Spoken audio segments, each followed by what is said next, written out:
Welcome to the Crunch Time Instagram Live podcast, hosted by me, Benjamin Bullock. This podcast features nothing but real talk analysis and conversations about sports, entertainment, news, and much more. Now, strap in and buckle your seatbelts because it's time for Crunch Time. What's happening, y'all? What's happening? Welcome to episode 3, season 2 of the Crunch Time Instagram Live podcast, hosted by your boy, Benjamin Bullock. Hope all is well with y'all on today, this January the 21st, or the Wednesday in 2021. Hope all is well with y'all.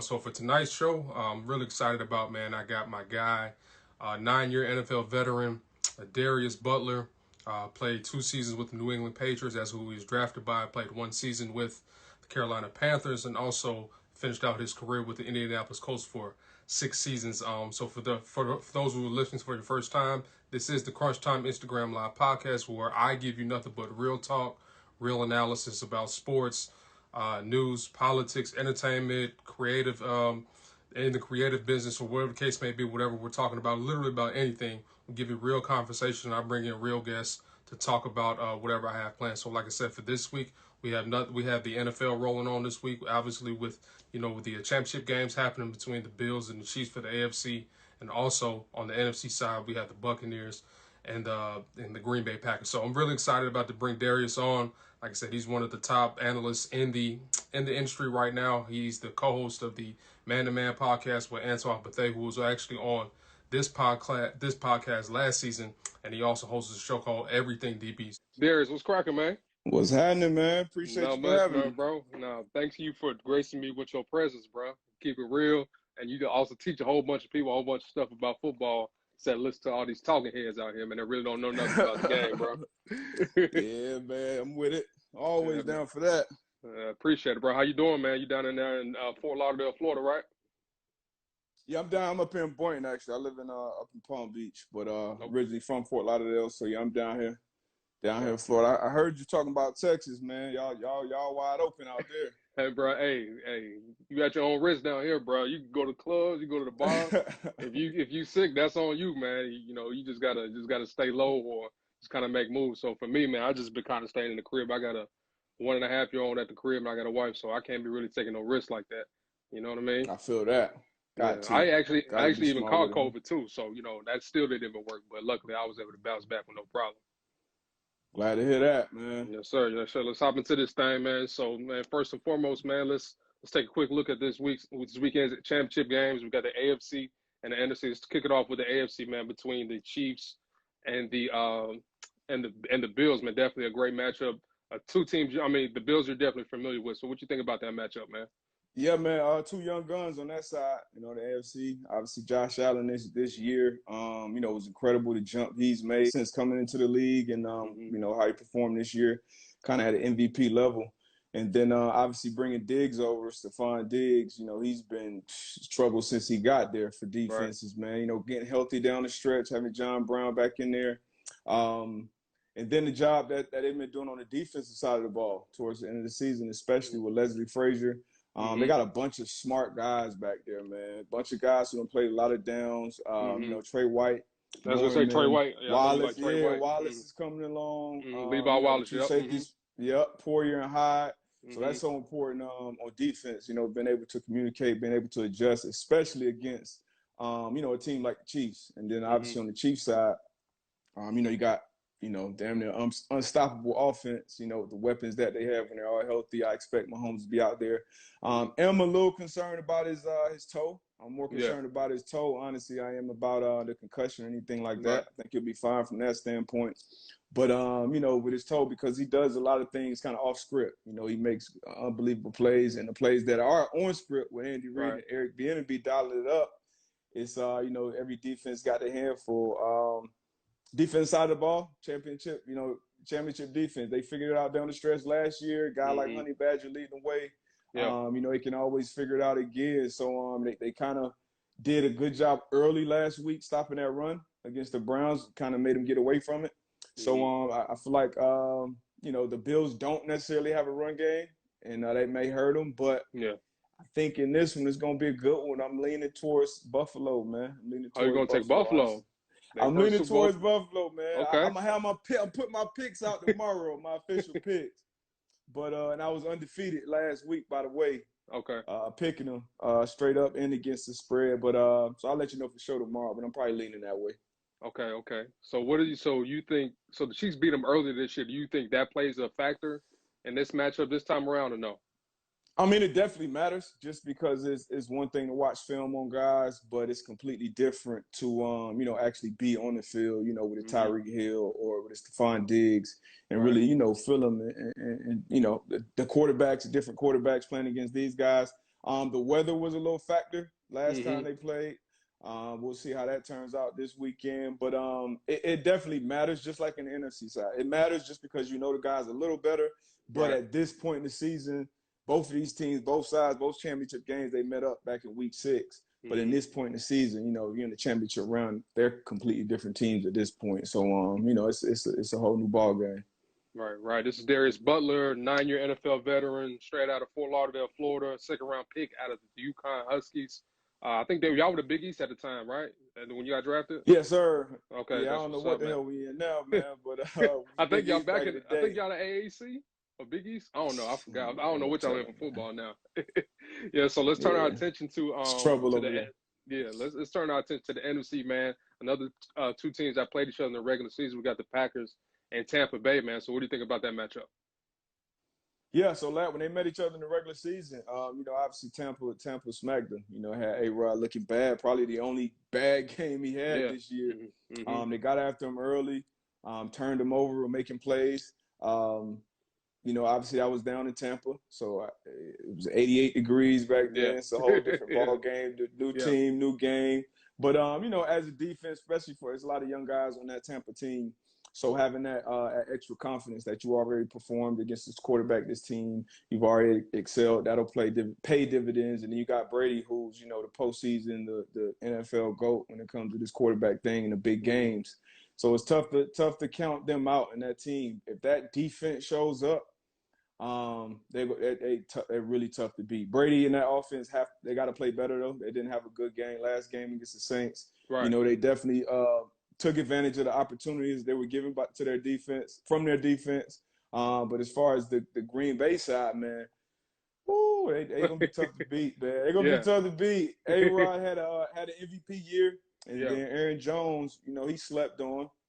But they ran the ball down the number one scoring defense throat last week, and that was really their key to success, was being able to run that ball. And then once you have that running game going, you're getting Aaron Rodgers easy completions throughout the game. Easy money, yeah.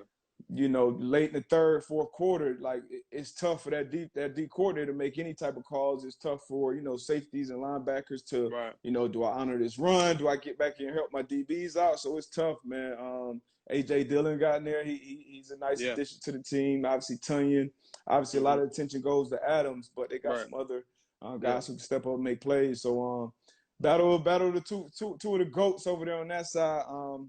Another toss up. I'm leaning a certain way. I got my young cousin play for the Packers, Randy Ramsey. Okay. So I'm gonna probably go with the Pack on that one. Okay. Now you mentioned there's two GOATs in this game, but you played with one of them. I played against him a lot, and you were his teammate in Tom Brady, man. So what's it like to be a teammate of him, to play against him, to prepare with him, and just be in the same locker room with him? Yeah, well, first and foremost, he's the GOAT, hands down. I don't think it's a debate when it comes to that. But just being his teammate, obviously, he had been in the league for a while. By the time already multiple Super Bowl champs by the time I got there, so he was one of the guys that I looked up to. So it was like, wow, it was kind of starstruck. Coming to training camp, we come in early as rookies. And then you're making plays, you're doing certain things, and then the coach is like, hey, man, it's going to be different when 12 get here. It's going to be different when 12 and 81 show up. Yeah. Like, all right, whatever. You start feeling yourself. You're making plays against, Julian Edelman and Brian Hoyer in rookie minicamp. Yeah. And then, 12 showed up. And at that time, he had the long hair. Yeah, the locks going at that time. It was one of the moments, it was one of the moments like, damn, like I'm really out here with Tom Brady. Like, this is really my teammate. Yeah. And I actually got a pick on him in training camp, and they had a whole write-up at the crib. Sun Sentinel had a whole write-up for a pick in practice. But, it was dope, though, man, just being his teammate. He was honestly one of the guys, man. He was one of the guys. he was held to the same standard, held accountable, just like everybody else by Bill Belichick.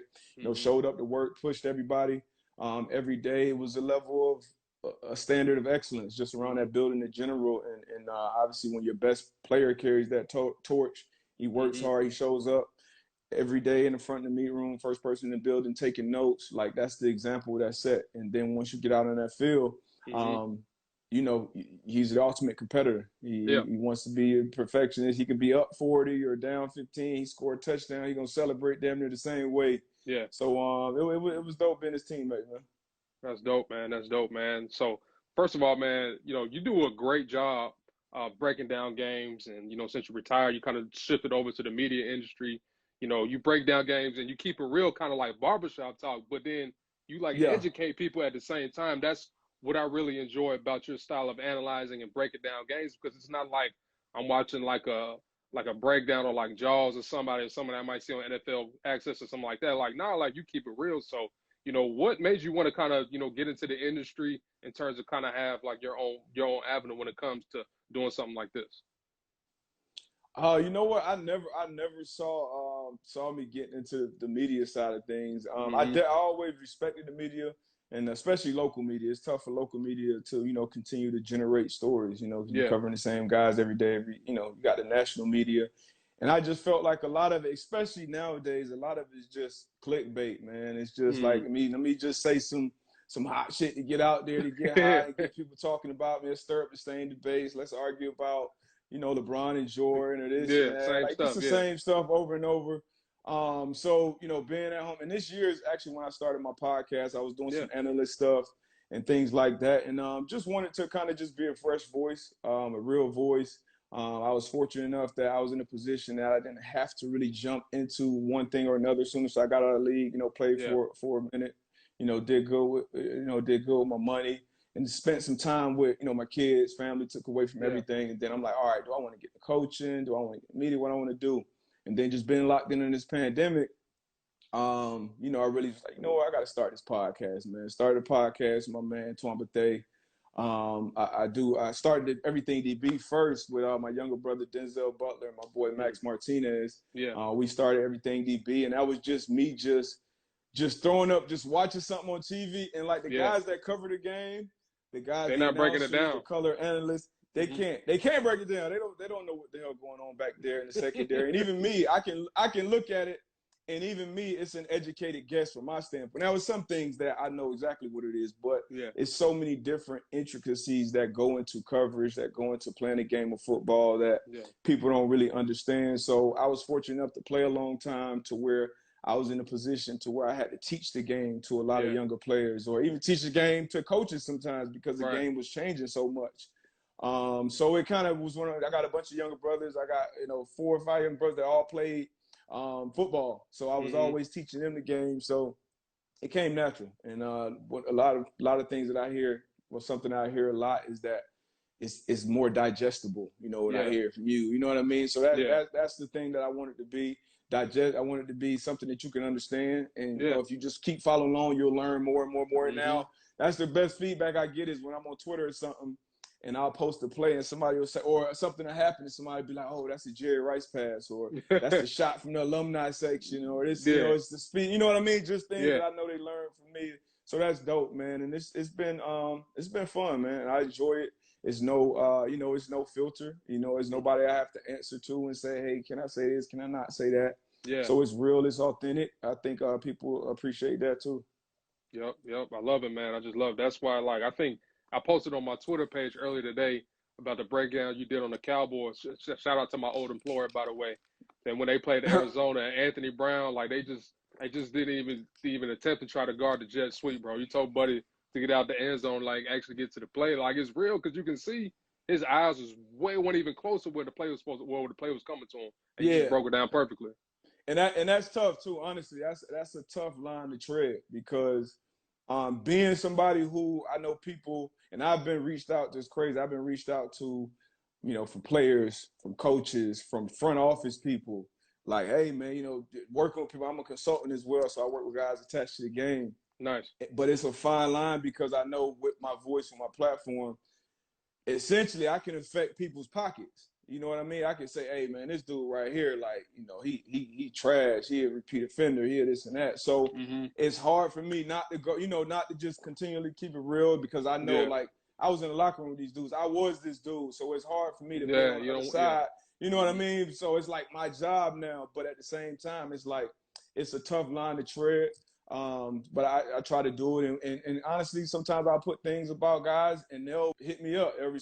Hey man, you're right. That's exactly what we went over. That's exactly what coach told me. I got to do better with that. Hey, let's work in the off season. So when you're in the building, man, and as a football player, as an athlete, you're used to taking constructive criticism. You're used to taking tough, you know, criticism. So, you know, we not soft. You got to have skin like an armadillo, man. So I put it out there. I try to make it raw, keep it raw, and keep it real. And hopefully, more importantly than anything, you know, you can learn from it. Absolutely, man. This is Darius Butler. Them Cowboys thing, boy. Hey, bro, what, I'm down here in Dallas, bro. If I really wanted 1 million followers by next month, I could just post a Cowboys clip every day on Twitter and Instagram. It's back crazy this year, bro. They was terrible. It's crazy, man. It's crazy, man. This is Darius Butler, 9-year NFL veteran. If you have any questions for him, go and drop it in the comment section, and make sure y'all follow the Crunch Time Instagram Live podcast on Spotify, YouTube, and also Apple Podcasts. So D, man, let's switch gears a little bit, man. You know, let's focus on you know, these head coaches, man. More specifically, Eric Bieniemy. My bad, man. knock my headphones out. Now you good. You good. You got me now? Yep, you good. Okay, cool. So we want to switch gears a little bit. Want to talk about, you know, some of these head coaching vacancies, more specifically about Eric Bieniemy, man. The Eagles just hired a head coach. The Colts' OC. They also the Atlanta Falcons. The Falcons hired the Tennessee Titans OC, but for some reason, Eric Bieniemy cannot get a job, man. So why do you think so, bro?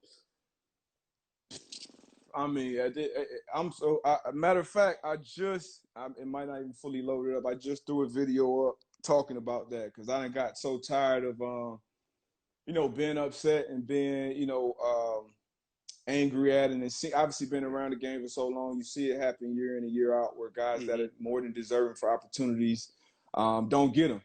And, you know, like you spoke on Nick Sirianni, and he's probably a great coach, probably deserved the opportunity, but it's just that black guys don't get the same opportunity in the NFL. And, why do you think so? I mean, it's not a mystery. It's the same. The NFL is no different. I mean, it's a multi-billion-dollar-a-year corporation. 30 or 32 owners are owned by all white men. Like, you know, so if you look at the other Fortune 500 companies, you look at other major corporations, you know, pre-2020, you know, before, you know, black people came back out, you know, the workforce may look a certain way, but the C-level and the decision makers in that group of people look different. It's very white. So it's the same in the NFL. And I actually had a GM tell me out his own mouth, hey, there's more times than not, honestly, man, it comes down to you know, everybody's qualified. Not everybody. Most of the guys that come in that room are qualified, but it comes down to who would that guy rather have a beer with? Who would that guy rather have, you know, over for dinner with his family? Who would he rather go golfing with? And that's what happens. And then, you know what I mean? So it's not a mystery when people get on TV and say, oh man, I don't understand that. So, I mean, it's life. It is what it is. And so when people go, if I go buy a company, I go buy a team for $1 billion, nobody gonna tell me who to hire. Like, you can do what you want. Yeah, your opinion. You know, I mean, I'm gonna hire who I want. I'm gonna hire who I'm comfortable being the face of my organization and my franchise. Right. And the only difference with the NFL is, you know, you got TV stations, you got multiple $1 million platforms that are just dedicated to the sport. You got fans of the game. You got fans of the workforce. The workforce, the players have the biggest fans, the biggest platform. So it's like, you land 70% black on the field, but then when I look, you know, coming into last year, it was two black GMs, you know, Chris Greer and Andrew Berry, you know, a couple black head coaches. So, I mean, it's tough, but I mean, to be realistic, it's the life we live in this country. It's you know, it's what's going on a lot more places than just the NFL. But hopefully there's a change, and I have some solutions, but you know, I don't know how realistic they are. So what are those solutions? I mean, these people talk. These are businessmen. These are business people. So they talk dollars. That's the international language. So I think the only thing that's going to really push that, move that needle is major sponsors start speaking up and say, hey, man, you know what? We feel this type of way about your hiring practices for the last, 20 years, 25 years. Our contract is up in whatever year. And if we don't see some type of shift in that, we're probably going to go in a different direction. And I think that's when you'll really see some change. And then you start your own leagues. It's 2021. Guys have access to capital. Guys and girls have access to capital.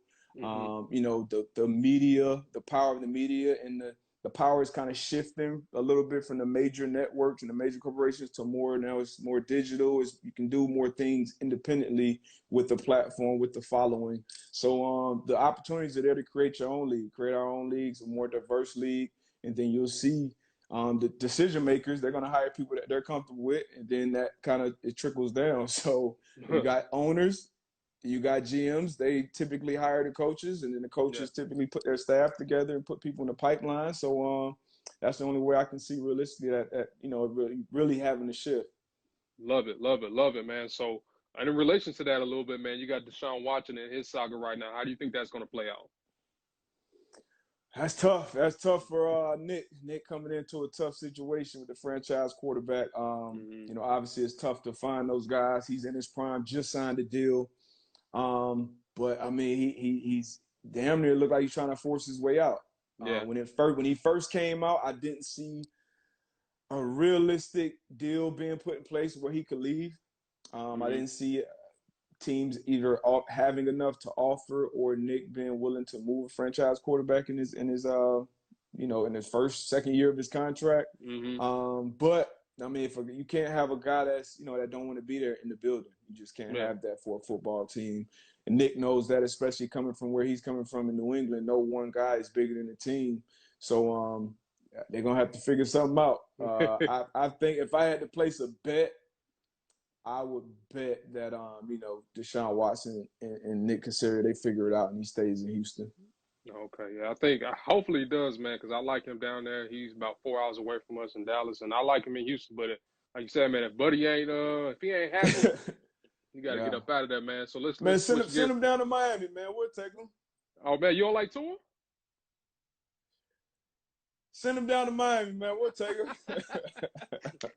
I'm gonna just leave it at that. Leave it at that, bro. Yeah. Speaking of Miami, man, Patrick Surtain, his father, played for the Dolphins a while back, man, for a long, long time, man. I know he's the top corner in the draft this year, man. So, what do you think about him? Him as a prospect coming to the league. How do you think he's going to transfer out? Because people are saying he's one of the best DBs to come out in quite some time.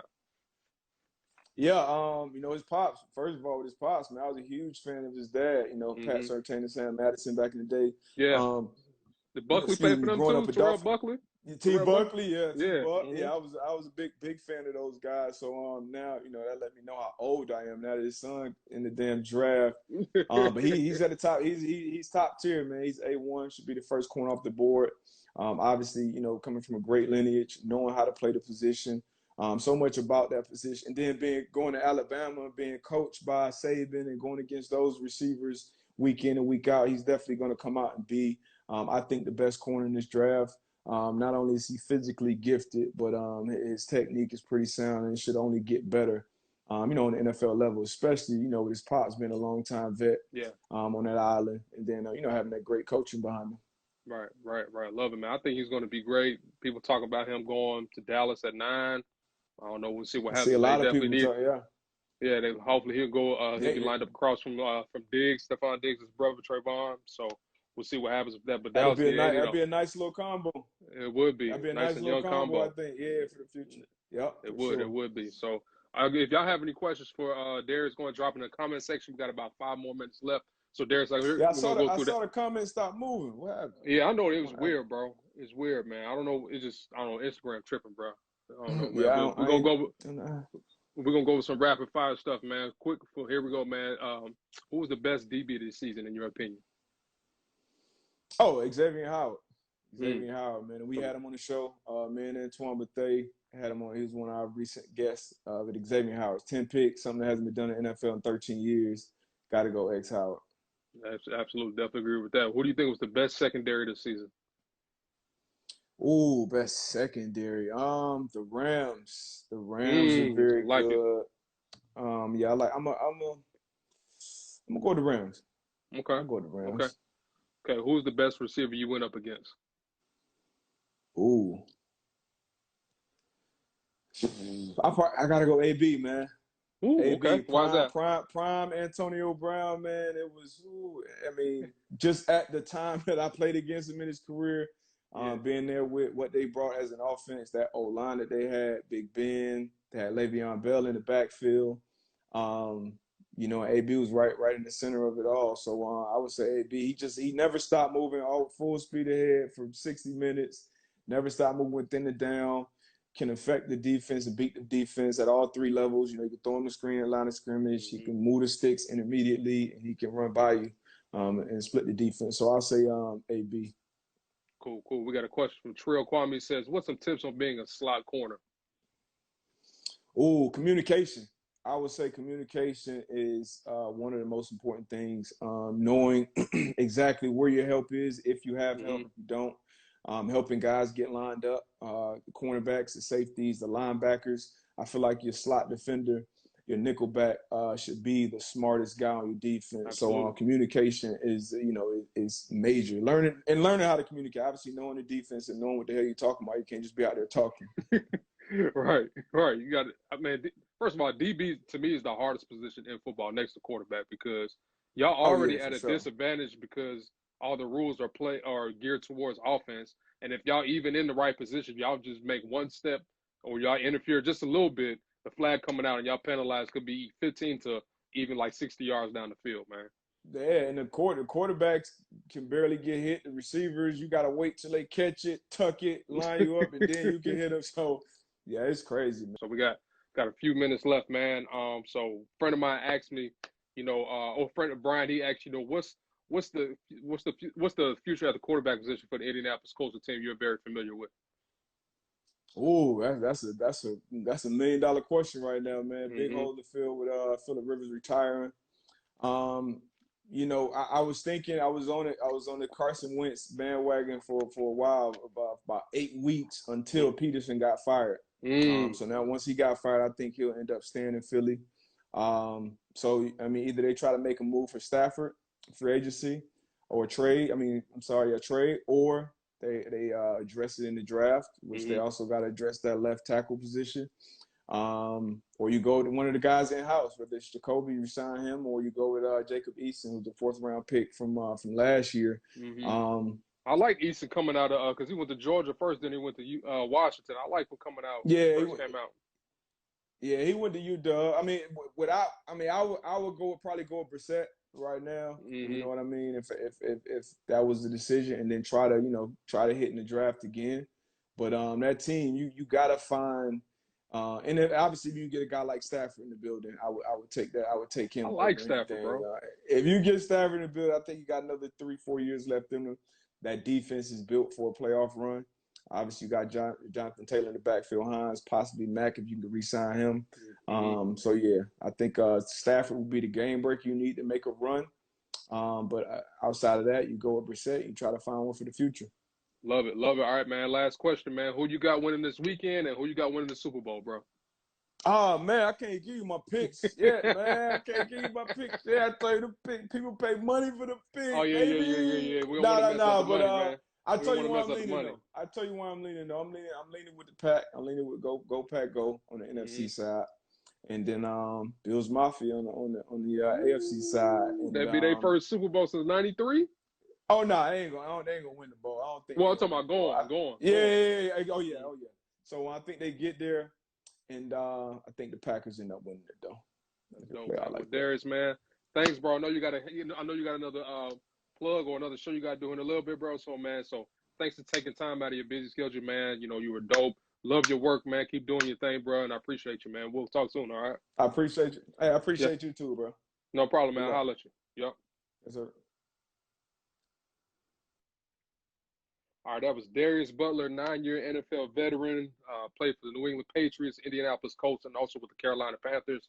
Man, that was definitely a dope interview, man. If y'all did like that interview, go and drop a thumbs up or drop a comment right there in the comment section, man. So I didn't get a chance to give my pick. So for this weekend, I'm going to go with the Green Bay Packers. Well, I did say earlier, the Green Bay Packers and the Kansas City Chiefs. I want to see Aaron Rodgers. I want to see Pat Mahomes go up against each other. I want to see Andy Reid go up against his former team, the Green Bay Packers. I just want to see that in this year's Super Bowl, man. So I think that'll be dope, man. And I want to say who's going to win. I'm going to go back-to-back. Kansas City going to win 2 in a row, bro.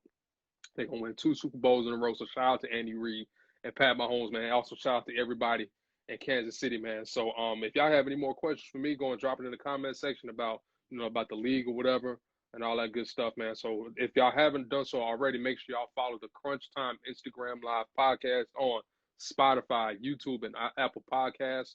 It's been dope so far. Like I said, this is season 2, episode 3.